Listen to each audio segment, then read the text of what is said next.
tuli ku kisaawe Entebbe wano ku runway oluvannyuma lw'abantu abatuuse okuva mu Belgium, UK ne USA okugaanibwa okuyingira ensi, naye ng'abasinga benjogeddeko nabo balina ensonga zaabwe nga bagamba ensonga eno bagitadde mu nkola nga olwedde bali mu kkubo.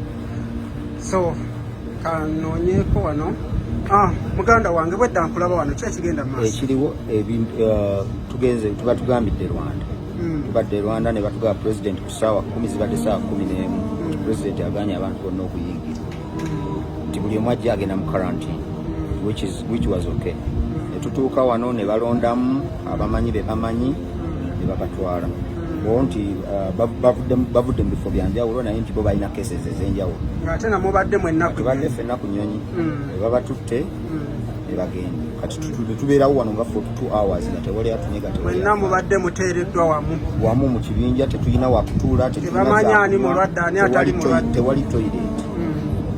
Kati oluvannyuma baleese wano emmotoka tuteekamu emigugu. Kati omuwala wamu n'atugamba nti mugenda kwesasulira. Omuwala n'amugamba okoze bubi ebbagamba wandibagaye batuuseeri. Assalamu alaikum wa rahmatullahi wa barakatuh. Hello Uganda. Are you ready? Should we begin? They say that you can mostly see a working government when disaster strikes.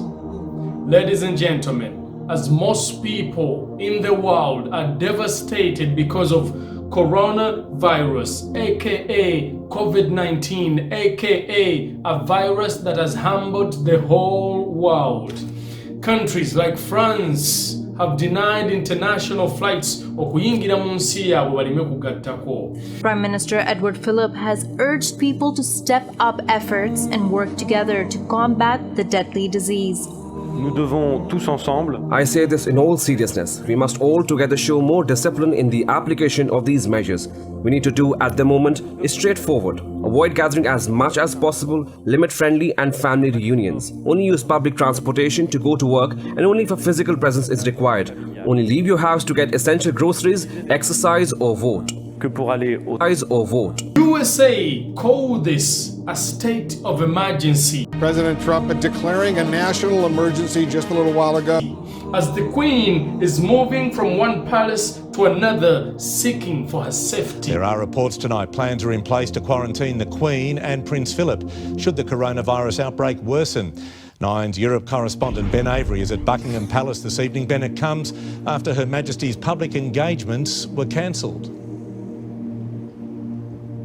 Yes, Pete, the Queen did have 2 official engagements planned for later this month. They have both been cancelled and we're told that her entire diary is under review moving forward. It follows reports in the British newspapers that the Queen was actually escorted or chauffeured away from Buckingham Palace and taken down to Windsor Castle.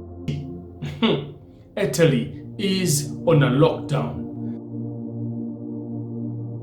As Canada has put billions of money to help okuyamba abantu bayo kubasasulira renti, grocery.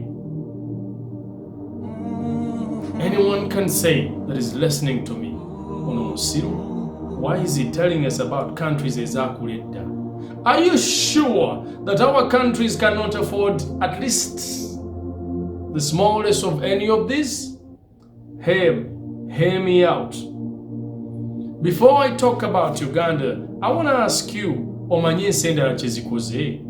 Kenya and Rwanda set up facilities in February, laboratories in February to help curb this disease or study about it or do whatever about it. Nga temunnaba kuspreadinga nnyo kutuuka mu nsi yaabwe mu continent ya Africa. Fellow Kenyans, my government has been working to monitor the spread of this virus, and we have set up necessary containment and treatment protocols across the country. Rwanda has stepped up preparedness for the novel coronavirus by setting up a test lab at Rwanda's Biomedical Center, the National Referral Lab in Kigali. Now, this makes the country the second in the region to establish such a facility after Kenya. Health authorities here have also identified an isolated location in Muhanga district, just an hour drive from the capital, Kigali. to set up a quarantine facility that can hold up to 300 patients. In fact, for Rwandans baddira ne bateekawo ne equipments eziyamba abantu okunaaba mu ngalo nga bagenda okuyingira baasi. Kenya, I hear they are discussing okugezaako okulaba nga rent ng'oggyeko emisolo gyonna gye baggyeewo ku mabanka, ku malooni, ku ki. They are trying to discuss ba landlords bawongezaayo abantu okubaggyako rent. What has Uganda done? The first statement that the president ever made about coronavirus when he said, with Uganda listed among the countries with a high potential of receiving the virus, President Yoweri Museveni put the public on high alert.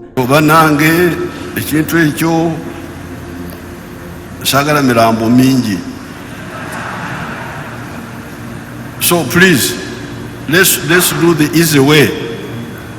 Don't For me, that was one of the most honest moments of President Museveni, because then he accepted that we don't have, as a country, tetuina courage erwanisa kintu kino. Not because we, the people, favor enough. No. It's because the government doesn't care. So he knew nachogera. And then the second attempt, when they told him probably President wakozemu bubyaawo, he came up with a bunch of people by immediately trying to tell us that they have brought someone who will do a sanitizer or a vaccine that will stop the present virus, the past virus, and the future virus. It's only this product in the world that kills the virus, including SARS.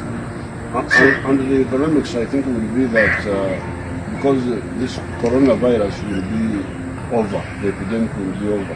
Yes. But then there will be other viruses. Yes. Other viruses. So that chemicals will be able to kill the others. Including bacteria. Yes, because if you only make it for the corona, then what happens when the corona is gone? So, but if it can kill others. No, it can kill all viruses. Including bacteria. All viruses are based on the nature of the virus. So it will be there. Yes. Even after the corona. Yes. Indeed. You know, when you say, kintu kyogenda okukola kigenda na kustopinga disaster gye maaso naddala virus mbo, it will stop even the future virus, the coming virus. You are probably admitting to us or telling us that you know about the future viruses that will come and how they will come and how they will affect society. In fact, you went on and said, bacteria. I am not saying that no Ugandan can be able to do something like this. I mean, we have those abakora kati mu nnyonyi za Boeing zaaki. We are able to do or to come up with any of this. But when you make statements like that mune bacteria, you are saying nti tomanyi nti mu bacteria ezimu mulimu eziyamba obulamu bw'abantu. The CDC, Center for Disease Control, tennaba kulangirira nti bagenda kukola vaccine yene eveeyo bulungi. Uganda gave us 2 weeks. Rebecca, nga nkwagala ino, nkwenda ino Rebecca, nkwenda ino. Aye watuliremu olukwe. You don't do that. Okay, enough about Rebecca. And then the third attempt, when the president gave a speech about how we can prevent this disease from taking over our families.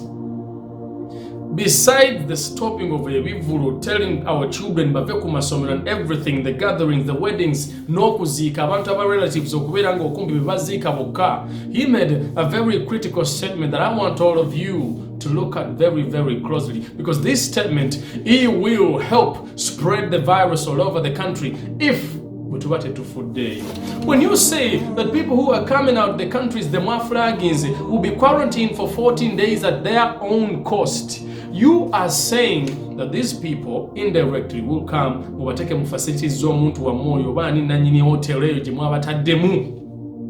But what you don't know, Ugandans out there, nti tulina omuze ogwa obutagoberera kintu. You know, we do not implement things. So whatever hotel eyo mwe batadde, someone will come, bavudde UK, bavudde anywhere, bavudde wano Canada, anywhere wonna wali eggwadde. And then they will be in that hotel, but because the people abakuumawo baavu nabo, what will happen, bajja kwata emitwalo 5 bamuwe oli bamuleka agende, and then that same person who will leave later the next day ajja kugenda mu kikuubo. Imagine when this disease comes or goes to kikuubo or Owino, just because the president or the government failed to implement what they said, just because the government teyagala kukwata sente sasulire facilities zino, just because the government failed to set up a facility and equipment or a hotel or a hospital esobola okuyamba ku bintu bino nga tebinajja disasters weziti. Not because tebalina sente, because you see the money is there. Fetulaba kusasira nga atambula nazo. We hear what she says. She admits that it's coming from you, Mr. President. NRM.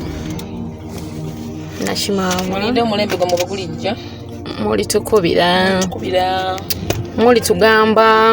Amena jezo. You want to bring mine out? This is mine. This is mine. This is mine.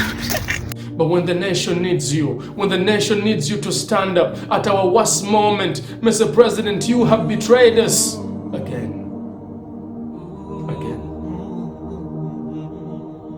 Omuntu agenda veri n'obulwadde ayingire mu hotel eyo. Guess what will happen? Because corruption is too much, boom. Ajivemu munaku bbiri. You don't remember the times of locusts. You knew that these locusts were coming. If indeed they came, what happened? You waited for them. Nezituukira ddala. If indeed they were there. Nemusaba 15 billion. We waited to see what the 15 billion zizigenda okukola. You told us zizigenda kugula ennyonyi. You told us zizigenda kukola kuzimanya kupangisa ennyonyi. What happened? Twagenda okubalaba nga mudduka emisinde mugoba lokasi. We saw the soldiers nga bazikutte bukwasi bali nga bakutte ensenene. Oh my goodness. And then later you asked for supplement. And ladies and gentlemen, nenkola mimo yatambula. As soon as the 15 billion was received, the locusts went to Kenya. Up to now, we can never receive that accountability. Ntizakola ki? Naye mu accountability gye twalaba mbu oba yali yakusaaga mwalimu ne pati we baali bakubira amayinja. Mu baapangisa abakubi b'amayinja. Now, I need to tell Ugandans that this disease does not care whether you hate politics or not. It does not care whether you are young or old. It does not care whether you are rich or poor. It will come for you. And when it does, I want you to do this. Remember that we have always been telling you that we need better facilities like hospitals. But when you see videos like this, Muzi Walker, and guess what? When you see videos of entertainment, you share them. Gamulinga bagamba, that we hope your children grow in better facilities. Oh my goodness. Please be vigilant.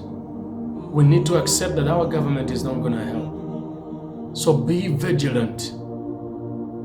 And you see, the most important thing about this is that when these people get sick, whether you're a member of parliament or a minister who has not cared about this, you will not be allowed to come to any other country in the USA, UK or Canada to be treated. You will be treated in a hospital. You will be treated in a hospital that is a rag. You'll be treated there. Oh, I forgot. You guys have a lot of money. Because you see, if Kutesa gets sick today, he will go to any hospital in the country in Singapore. But when your children get sick, you take them to the rug next to you.